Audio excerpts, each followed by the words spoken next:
I can't believe my short film was just accepted into the biggest horror film festival in the country. Scene one, take one, Mark. Let's see how this looks. This one was horrifying. Oh!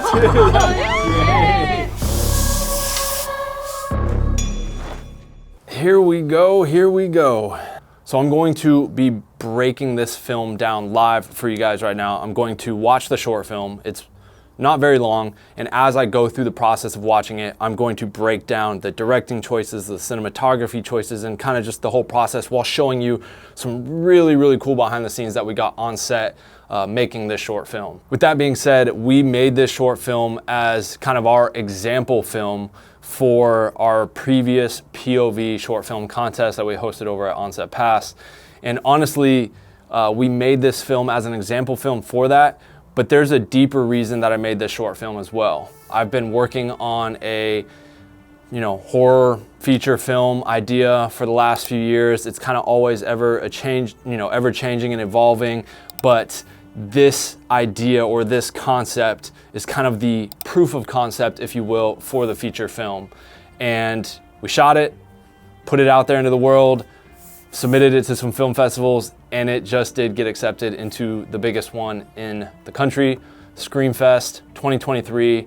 Me, my team, and our film will be there premiering, and I'm very, very excited. So I've got the film pulled up right here. I'm going to watch it live, and as I watch it live, I'm going to, press pause and talk about what's happening in the shot, how we lit it, how we shot it. I'm going to be showing you guys cutting to all this really cool behind the scenes that Marty got for us on set on the day. But in short, this is a POV horror film that takes place entirely in one take with no cuts, all in like 4 minutes and 55 seconds.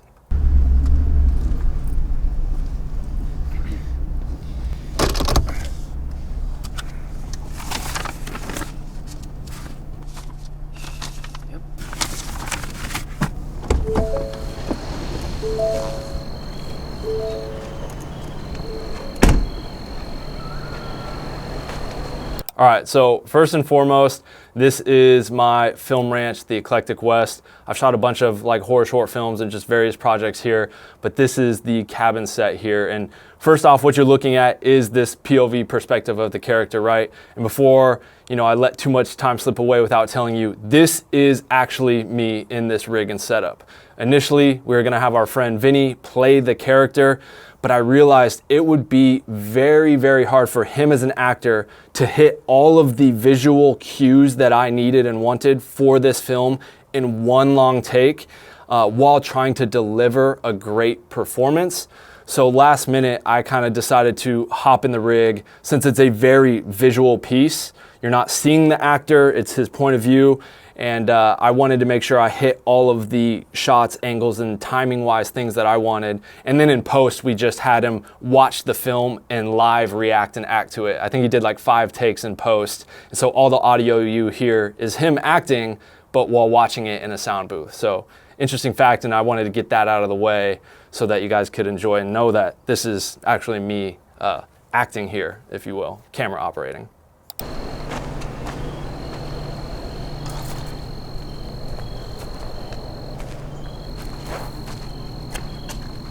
Julie.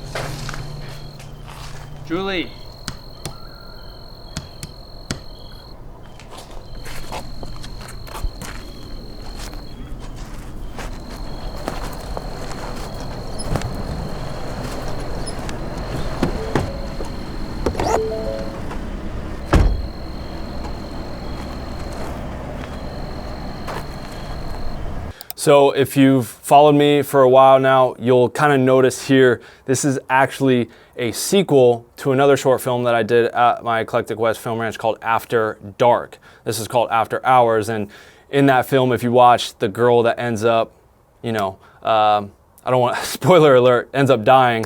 This is her car from that first film. And this is the friend that she was on the phone with in that film that's coming up to meet her. So this is a sequel to that short film. So if you followed me, my journey in the films I made, I'm very curious if you caught any of that while watching this on a first go.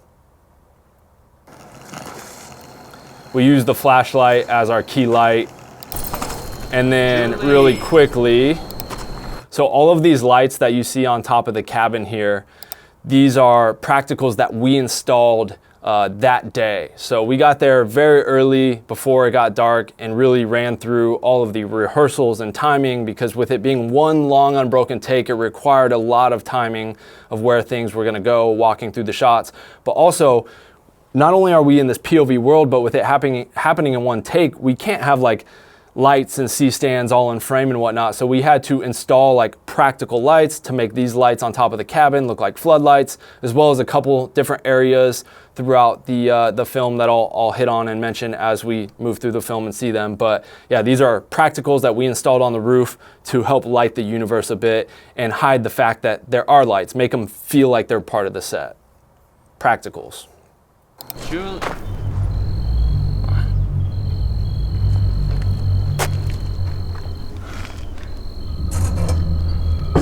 Julie? All sound design, sound effects done by me in post as well, color, everything here. Just those subtle sounds to cue certain looks. That was all decided in post. Just kind of knowing while I was shooting it that I was gonna do some looks and probably cue up some sounds through the background to motivate those looks. That's a picture of our leading girl with the bag in the same place from the original film.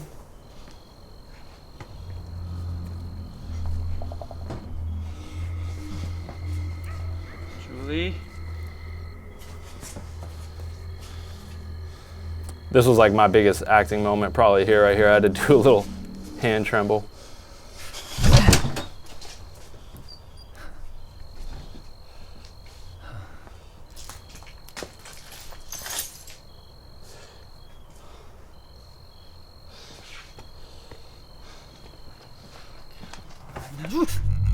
Hey. Sorry, I was looking for my friend. Okay, I want to stop it here because in order to get this silhouette, this is also exactly why we put those practicals on the roof. They're lighting our world outside, and we would not be able to get the silhouette of this creature if it weren't for the lights shining on the background, the trees there. It would have he would have fallen off into complete darkness, but because we're lighting the world behind him, we're now able to see his silhouette when he's standing in the doorway.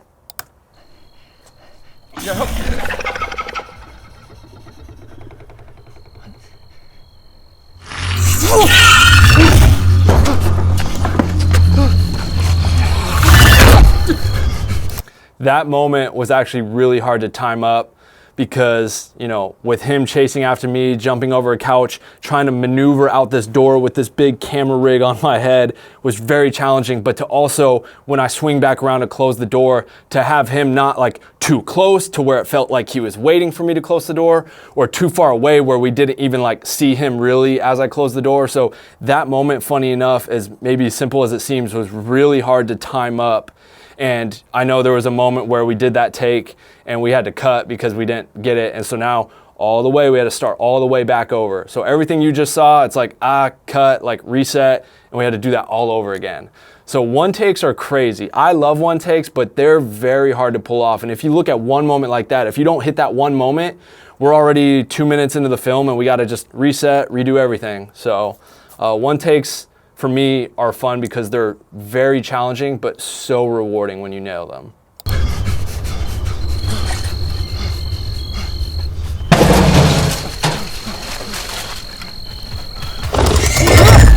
Same thing with that moment there. Hey! Hey, let me in! Help! Again, all acting in post. So this moment right here was actually something was the hardest one to figure out how we were gonna do it. We went through a bunch of different variations and we ended up with this one where, well, I won't spoil it, I'll say it after.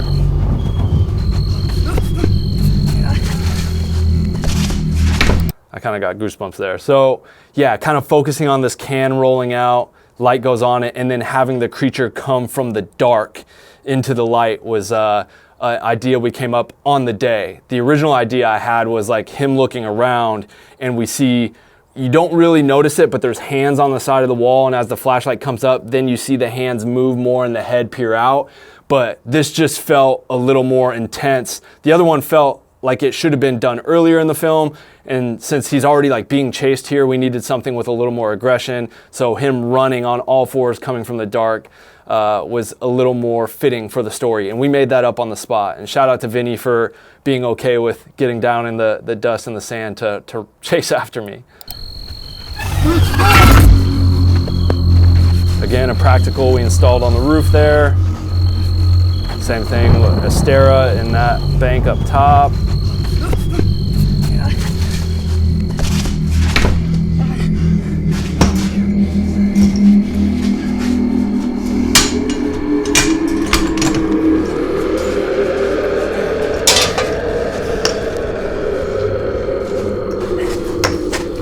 Trying to find an old phone on eBay that felt a little more period accurate, because this isn't supposed to take place in present day.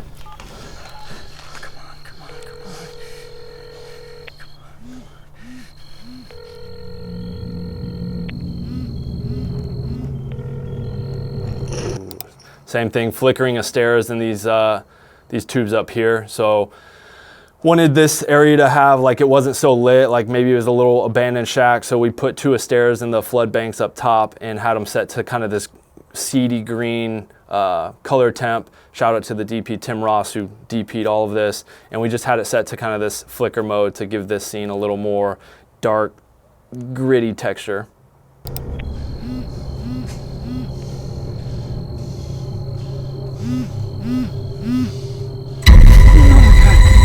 Julie! No.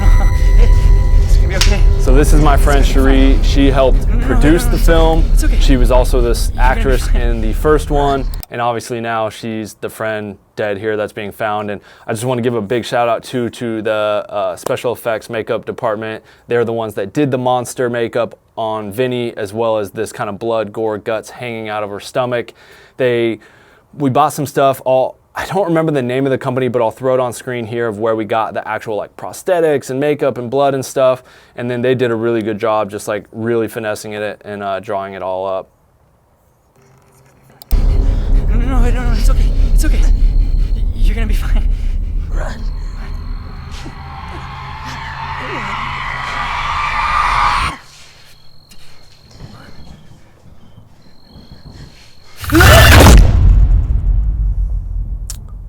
Boom, that's it. That is the film. One of the things that was super important with me with this film is like, if you took this story and you shot it just like kind of a regular film with coverage, there's just nothing that's that unique about it.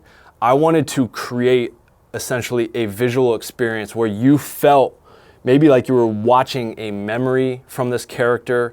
You're watching it take place and unfold in real time. You're not jump cutting to different scenes, different sets, different areas.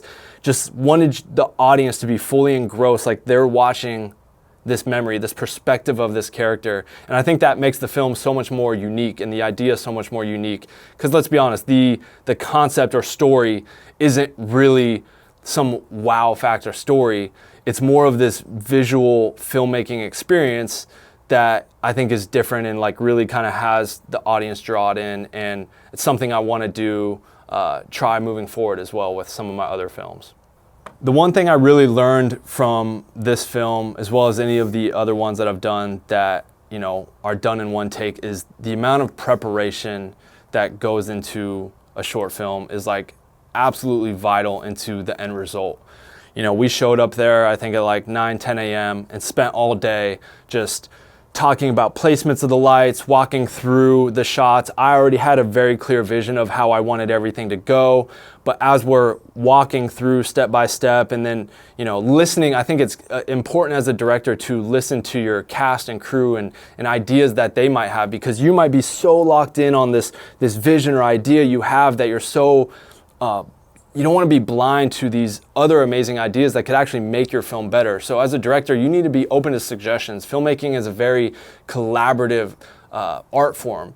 And so when your talent, your DP, your producer are kicking around ideas, maybe some of them don't work, but maybe there is one that's really, really good. And I've noticed that time and time again on my sets where it's like I'll be so locked into an idea and you know, I end up doing something different because of the way someone suggests something, and it ends up being like, wow, that actually made the film or that scene so much better. So if you're a director, be open to other people's ideas and the collaborative efforts on set. I think that's something that's very important as a director, and that happened through this set as well. So that's one thing that I've always taken away is like, don't shoot other people's ideas down just because you're the director and you're in charge. Be open to ideas and change. In order to get it submitted and approved and selected to ScreenFest, I mean, it's very simple. Once the film was done, we went to Film Freeway. It's a website online where you can kind of mass submit your films to all these different film festivals. And so I think in total we found like 20 that we liked via Film Freeway, and we submitted them. I think the price range depends on each film festival. Some might cost you $25 to enter, some might be $100, but in total I think we submitted this film about a week or two ago to 20 different film festivals, and it cost me in total around $525. You just never know how a short film could change your life. I've heard time and time again how these short films at film festivals get picked up, or someone big at a big studio recognizes the talent of that filmmaker or picks that film up to be turned into a feature. And so you just never know. And I think it's important as a filmmaker, if you're passionate about an idea, to go out and make that film and then do what's needed on the back end and submit that film to festivals and promote it and get it out there. I've told the story before of how I made a short film for The Strangers, a Strangers fan film, put it out on YouTube, and next thing I know, I'm in the offices in Hollywood of one of the most notorious horror film producers of all time, talking about horror movies and asking, do I have any feature scripts or ideas, and that if I make a good short film with a good story that's original, he can get me a $5 million picture deal. So I want to leave you guys with that bit of inspiration. Go out there and make the projects that you're passionate about and that you want to make, because life is short. Get your ideas out into the world. And yeah. So I think that pretty much covers it. If you want to see like a deeper behind the scenes, kind of raw behind the scenes deep dive over at Tropicolor On-Set Pass, we do have like a 45-minute to hour raw behind the scenes where you hear all the conversations on set. You see every behind the scenes shot we got. It's very, very cool. My business partner Tom put that together. Lots of great information over there. But hopefully you took something away from this video and learned something. That's what I want to do with these videos is give you guys insight into these projects and how they're done. And so if you found this video valuable in any way at all, please leave a comment, a like, shoot that thumbs up. If you have any questions, I'll definitely, as best as I can, go into the comments and answer any questions you guys have. But without further ado, that's it. If you want to see more videos like this, please let me know. Appreciate y'all for watching, and I hope you'll come see the short film with me at ScreenFest. I'll make sure to update you guys when that's happening, and I'll see you guys on the next one.